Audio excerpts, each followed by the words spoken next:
There's a few kind of offers that you're just basically incapable of saying no to. One of those is whenever Ferrari calls and says, would you like to drive our latest supercar slash hypercar? In this case, the SF90. Got the call and was like, absolutely, we'll be right there. We're heading over right now to Scuderia Ferrari Monaco, and we're gonna see, you know, what exactly is gonna happen, but I believe I'm gonna drive the SF90, but you know what? Whether I'm passenger for 1 minute or drive it for 30 seconds, whatever it may be, it's a brand new Ferrari, and I'm very excited of whatever happens. We're gonna see what happens, but we're gonna learn together as well. We're about to arrive at the dealership, and I think they're gonna tell us a few things about the car. I think I already know which one it is, like the spec. I think it's a red car with a black roof, and it's got the Assetto Corsa package, which makes it just better and much more expensive. Yeah, let's go to the dealership and we're gonna basically discover this thing together. And we're starting in a quite humble way in the Renault Twizy, of course, but this is the best car to get around Monaco and also great for filming. Bonjour. Buongiorno. Et bam. Wow. Ça c'est pas un échappement standard. Hein? I think it's the Novitec, or it's some sort.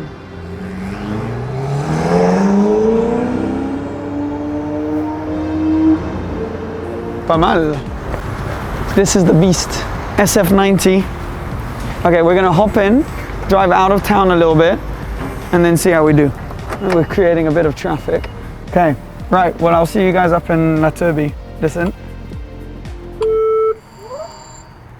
Wow, it's electric, so it's on.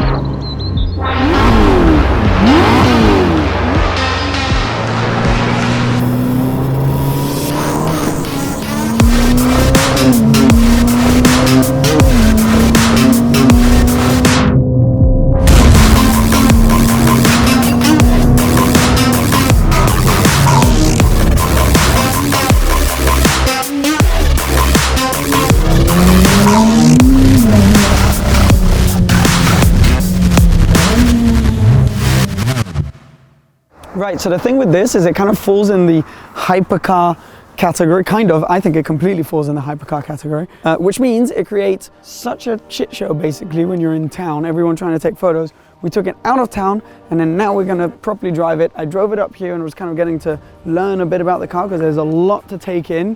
Your brain doesn't quite fathom exactly what's going on. This is the latest, greatest and fastest ever Ferrari produced. It's the SF90. It has just under 1,000 horsepower, 780 from a twin turbo V8, which is in the back, and it's got 3 little electric engines giving it approximately 220 horsepower. I'll show you all of the different driving modes and stuff. Try and remember it all because, as I say, there's a ton to take in. This one's got the Assetto Fiorano pack, which adds 100 grand to the price and gives you things like carbon fiber wheels. It gives you the Assetto Fiorano door step sill there, and on the rear wing, which is also active, it gives you carbon fiber here. Is it worth that much money?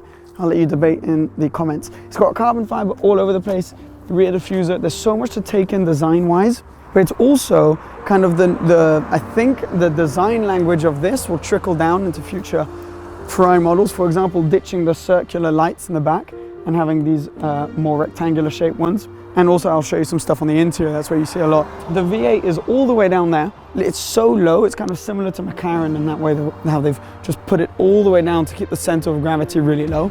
You've also got 2 caps here, one electric, one for the fuel. And yeah, it's just an absolute beast. So I mean, a huge thank you to Ferrari and Belco for organizing this. I'm gonna put all the Instagrams you need.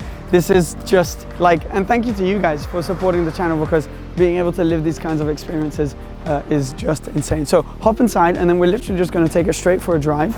Okay, so we're inside. Now then, look, talking about design language, it's gonna come onto another car. The door handle, well, door button now, that is also seen on the Roma, and I think that's gonna end up on all other Ferrari models. So let me put this 4-point harness on. So you see right now everything's kind of dark, but as soon as you put the ignition on, boom, everything lights up. It goes full spaceship mode, makes all sorts of noises. And you've got all these touch screens around. So here to do things like adjust your mirrors, it's all done through a touch screen. You can access your various cameras and things like that, which are placed around the car. Air conditioning controlled right here. And you've got the classic Ferrari passenger display, which looks really, really cool. So you can do audio, navigation, everything. Really nice. And the way they've kind of brought in this new design language, like in the Roma, for example, this old school kind of makeshift gated gearbox to control things like your launch control, manual, auto, and reverse. This is really, really cool. And I think this is something we're going to see a lot more. And I love the way they've done that. Feels very spacious, very airy. New seats as well. Again, maybe we'll see these more because the Ferrari seats have remained in the same design for ages. But it's kind of kept that Ferrari essence. For example, even the mirrors being controlled from the middle, whilst bringing along the new technology. Now, the main kind of shock that you see in front of you is this huge digital dash, which looks really cool. And you can put it in max view, it's called, which is very futuristic. And look at the size of that. You can get your map or various things, I think, on there. So it's very, very cool. The way, you know, Ferrari, which are mainly just a performance company, have also brought in all the technology, and they're kind of high-end in every regard now, which is awesome. Steering wheel, for the first time ever, the Manettino's digital. So you go, you know, sport, race, CT off, everything off, which we're not gonna do today because it is not my car. And then, for the first time also, the start button is a touchscreen there. Now, that little noise it just made shows that the car's actually started. So now if I put it into gear, boom, we're moving forward. And you will notice that it is not making any noise, which is so weird. Okay, how weird does this feel? And how futuristic does it sound? We've got the Twizy behind, and it's weird to think that we're both driving in fully electric. So in fully electric, you can go up to 130 kilometers an hour, I believe, for a range of around 80 kilometers. And right now I am in hybrid mode, which means when I want it, the petrol engine will kick in. But right here, I can go between different modes. So for example, I can click electric drive, and now no matter how hard I accelerate, it's gonna be fully electric. So that's really cool to be able to see, and really cool also, like feeling it still accelerates really hard. Then you can go hybrid, which, as I say, is where if you want it, if I accelerate hard, all of a sudden the petrol engine will come into play. Or I can go fully petrol engine,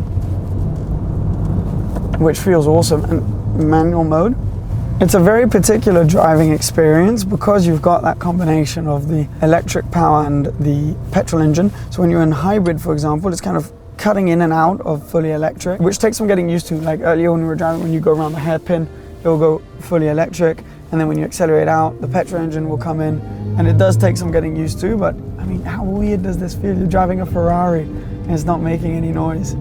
But the road presence this thing has, I wasn't convinced when I saw the first photos of it, but seeing it in real, it looks crazy. But also just the way people react to it is nuts. So driving through town, look how social is this? Me, who's usually coming through in my straight pipe Scuderia, being able to come through and not make any noise, not bother anybody, feels surreal. I bet you all these people are also wondering, what the hell?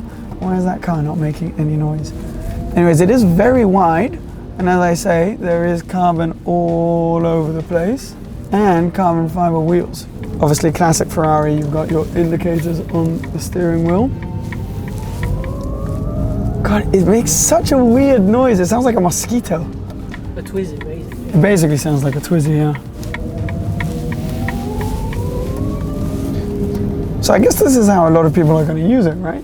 Driving through town, you're going to be in full electric like this, and then as soon as we get onto that road up there, I'm going to whack the petrol engine on, and we're good to go. Because then you can put it into manual. The paddles are that classic kind of really chunky, thick carbon fiber feeling Ferrari paddle, which is unbelievable. And I had a chance to basically accelerate a little bit on our way up here, and I think this may be the fastest car I've ever driven.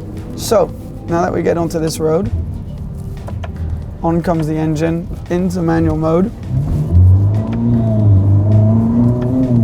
And you get that noise, which, yes, granted, is not like a LaFerrari or anything like that. It's that kind of new Ferrari turbo V8 sound we're getting used to hearing.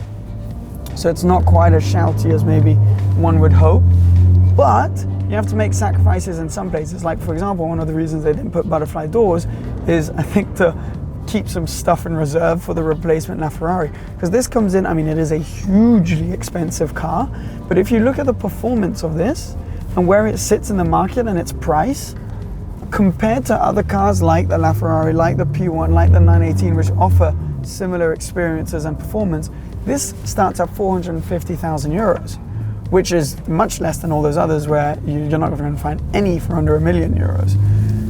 So that's already kind of interesting. The Assetto Fiorano pack does add about 100,000 euros to the price, which is fairly aggressive for a lot of carbon, but nevertheless, that's the way it is. Jeez. It's absurd. It is absolutely absurd, the acceleration. We're obviously barely going to be able to get much of the experience of this car because we are on public roads, and I think I've barely even gone 50% on the acceleration, and it's already so unbelievably fast. I mean, 1,000 horsepower, but also four-wheel drive, so it really manages to put the power down. Now I hope the camera's not going to be too shaky all over the place, but when you've got this kind of power, A, it's hard to resist accelerating, and B, I imagine it's even harder probably to hold the camera. So we're driving up to a little viewpoint. There should be a little straightaway now, where we should be able to accelerate a bit.